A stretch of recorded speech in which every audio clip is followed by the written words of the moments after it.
Si Dieu a ressuscité Jésus d'entre les morts, est-ce qu'il l'a ressuscité dans le but d'une commémoration?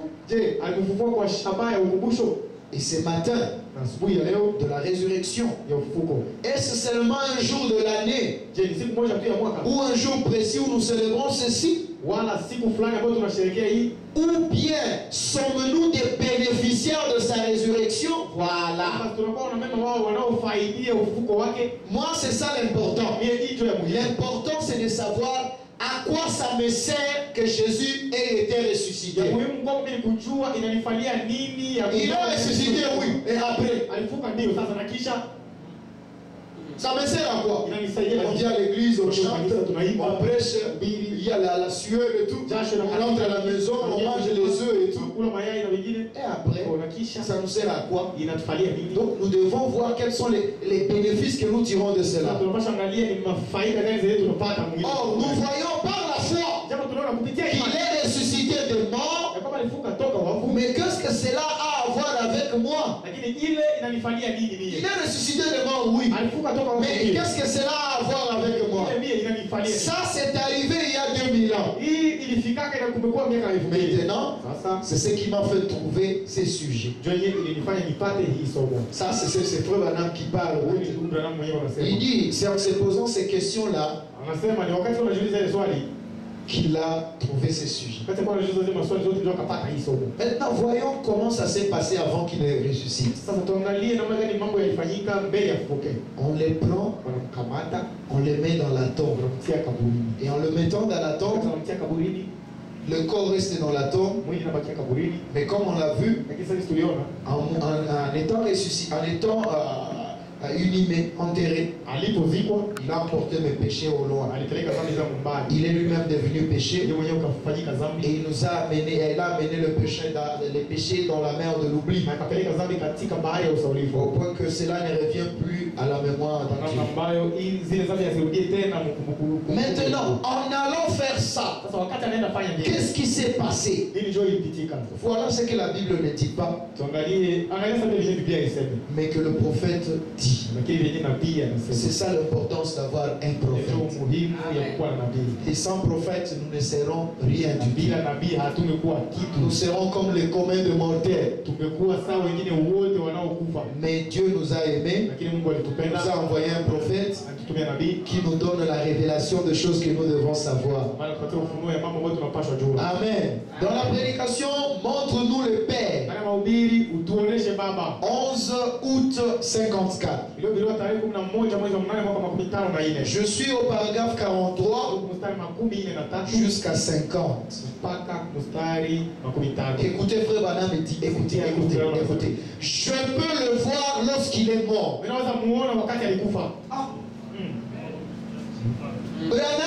Branham, il prêche ça en 1954, mais ses yeux sont transportés en l'an 33. Lorsque je peux le voir lorsqu'il est mort. Écoutez, son âme est descendue dans les régions des perdus. Je peux le voir frapper à la porte. Donc là aussi il y a des portes. Il a frappé à la porte dans la région des perdus. Frère Branham me frappe 10 fois sur la chair. Je le vois frapper à la porte des perdus. Quelqu'un a dit, qu'est-ce? On ouvre les portes et voilà les âmes mélangées là en prison en attendant le jour du jugement. Il a dit, vous auriez dû croire Enoch.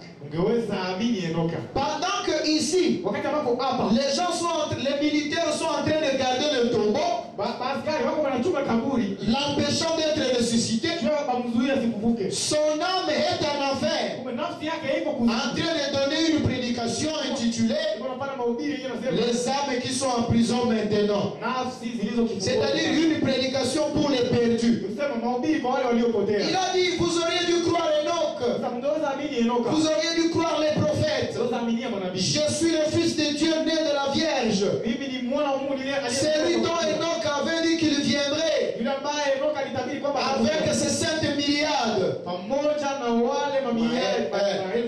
C'est moi. Frère Branham frappe 4 fois sur la chair. C'est moi. Et tout ce qui a été écrit de moi dans la parole de mon Père, je l'ai confirmé sur la croix. C'est fini. Il ferme les portes. C'est fini. Ils auraient dû le reconnaître. La terre a reconnu que c'était lui. Et elle a été secouée par un grand tremblement de terre lorsqu'il est mort. La lune et le soleil se sont cachés le visage. Leur créateur même était en train de mourir sur le calvaire. Le soleil a disparu au milieu de la journée. Je l'ai vu descendre droit jusqu'aux portes de l'enfer.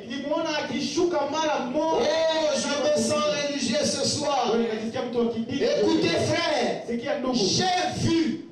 Je sais de quoi je parle. Je ne suis pas perdu dans les brouillards. Non, non. Je ne suis pas perdu dans les brouillards. Si potez quelque chose qui m'empêche de bien voir. Non, non. Je sais exactement où je me tiens. Oui, oui. Et il est descendu directement dans les régions inférieures de l'enfer. Il a frappé à la porte. Frère Branham frappe. Satan, viens. Non, Satan vient et dit, qui est là? Ça, c'est ce qui s'est passé avant la résurrection. Satan vient et dit, qui est là? Et Jésus dit, ouvre. Et Satan dit, qui es-tu? Et Jésus dit, ouvre.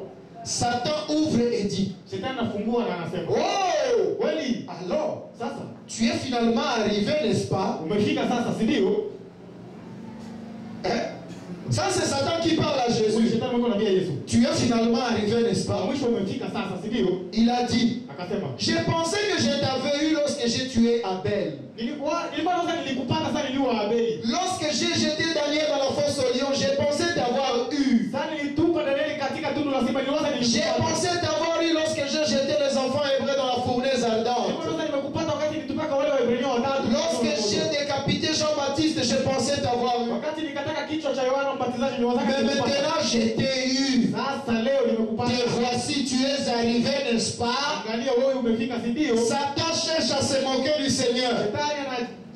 Il pensait qu'il était en présence de ceux que des personnes comme Adam, comme Abel, comme tout le saint. Il dit, te voici, je t'ai eu. Tu es arrivé, n'est-ce pas? N'est-ce pas que je t'ai donné le molongué? Parle encore. Toi tu disais que oh, tu pries un Dieu. Regarde les enfants. Regarde. Je t'ai eu. Et Jésus dit, Satan, donne-moi les clés de la mort et du séjour des morts. Elles ne te reviennent pas. Oh, si. Oh, Dio. Elles me reviennent. Parce que là, autrefois au jardin, Adam avait péché. Mais il a dit, ça c'est Jésus, je suis le fils de Dieu né de la Vierge. Je suis descendu du sein du Père.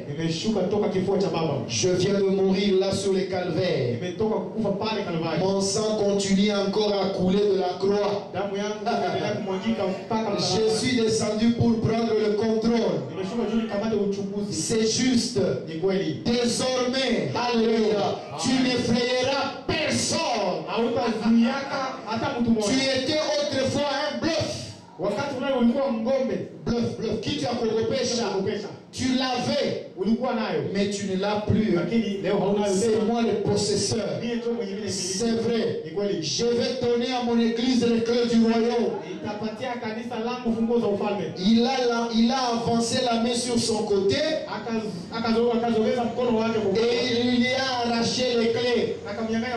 Parce que Satan les mettait ici. Vous savez comment? Ah, comme le frère, on met les clés sur ici, non? Et Jésus savait où étaient les clés. Satan ne pouvait pas laisser ses clés en dehors. Il devait garder les clés avec lui. Parce que c'était sans son pouvoir. Et Jésus savait vraiment là où il fallait toucher. Alors Jésus est venu, il a dit, Satan, donne-moi les clés. Non, ces clés m'appartiennent. Parce qu'Adam a péché. Oui, Adam a péché. Mais je viens de mourir à la croix. Mon sang est en train de gicler là-bas. Pendant que les gens voyaient le corps en train de gicler du sang, lui il était en travail en bas. Il était en train de faire l'expiation. C'est-à-dire les péchés ne pouvaient plus nous être imputés. Parce que le seul qui avait le sang de Dieu lui-même, capable d'ôter les péchés, pas seulement de couvrir les péchés, mais d'ôter les péchés, était mort là sur la croix. Même si Adam avait péché, le sang de Jésus était plus fort que le péché d'Adam. Et Jésus a fait valoir cela. Et il est venu. Il a dit, passe à la clé. Et quelque part, faut madame dire, Satan n'a pas accepté de donner les clés. Et Jésus l'a donné un coup de pied. Comme un véritable judoka. Je ne sais pas comment Jésus l'a caché. Et Satan est tombé la tête de la première. Pendant qu'il était là dans l'étourdement, dans l'évanouissement, Jésus est venu rapidement. Il a sauté sur lui. Il a retiré le porte-clés. Et il est resté avec les clés. Autrefois, tu étais un bluff. Tu ne l'avais pas. Non, tu l'avais. Mais tu ne l'as plus. C'est moi le possesseur. C'est vrai. Désormais tu n'effrayeras personne. C'est pourquoi ne vous laissez pas être effrayés. Ne vous laissez pas effrayer par des démons. Oh, les démons de famille. Oh non, je ne suis pas effrayé. Oh, les démons de ceci. Je ne suis pas effrayé. Oui, ça existe. Je veux bien, ça existe. Satan existe. Les démons existent. Tout ça, ça existe. L'ombre de la mort existe. Mais on a ravi les clés à Satan. Il n'a plus les clés aujourd'hui. Les clés sont entre les mains de Christ. Et il a dit qu'il va nous les donner à nous. C'est-à-dire nous également, nous avons le pouvoir d'ouvrir là où le diable a fermé et de fermer là où le diable a ouvert. Quand Jésus est vaincu, a vaincu la mort. Il a vaincu ce jour de mort. Et il est rentré. Et ce jour-là, il a dit, tout pouvoir m'a été donné sur la terre comme dans le ciel. C'est-à-dire, il avait toute l'autorité. Personne ne doit plus vous effrayer. Désormais, Satan, tu n'effrayeras personne. Tu étais autrefois un bluff. Tu l'avais. Mais tu ne l'as plus. C'est moi le possesseur.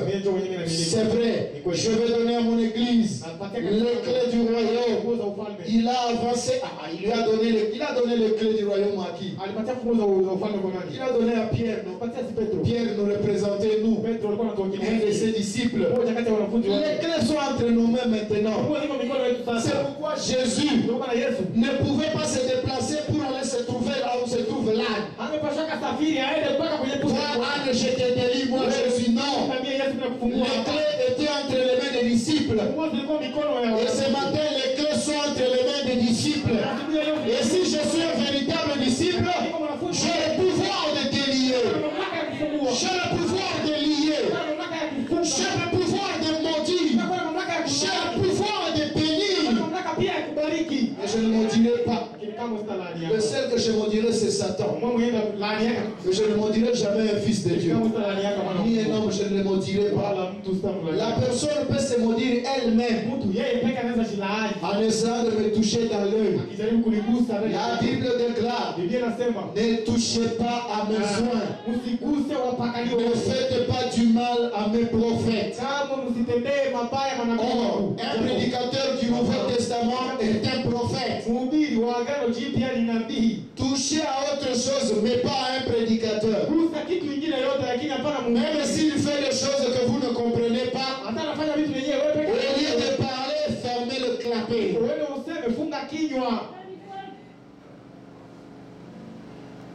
Il avance la main sur son côté.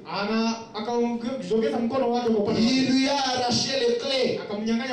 Il arraché, c'est-à-dire il ne lui a pas demandé gentiment. Et Dieu ne pouvait pas donner ça aussi facilement. Il faut arracher.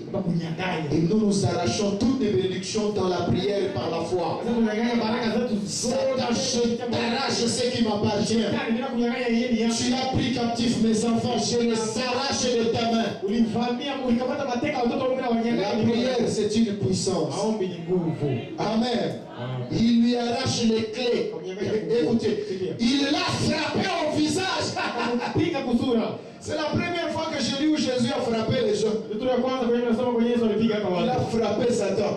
Dans le temple, il n'avait pas frappé les gens. Il avait ôté la ceinture ou la corde. Il a chassé les gens. Il a renversé le table. Il n'a jamais frappé les gens parce qu'il était la manifestation de l'amour de Dieu.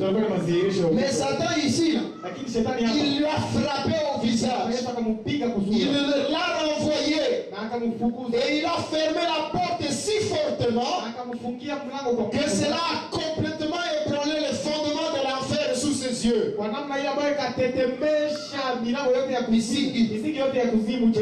dit